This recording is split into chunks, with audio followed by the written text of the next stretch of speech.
The Fed Chair Jerome Powell yesterday suggested that the bigger risk was one of under-tightening versus over-tightening.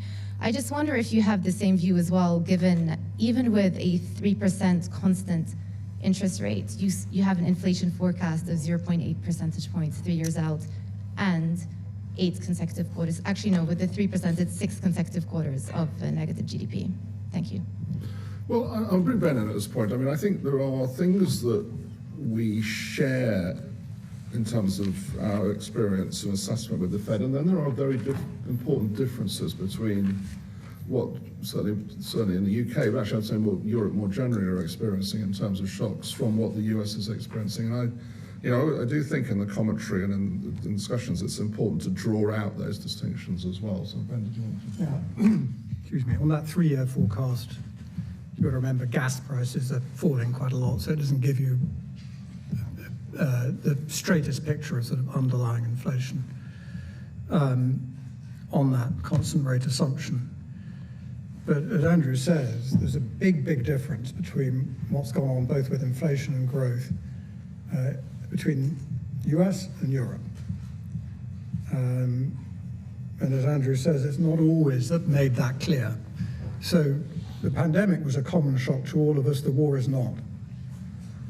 The gas prices have gone up hugely in Europe, not much at all in the United States. They're still barely 10% in the United States, wholesale gas prices, compared with those in Europe.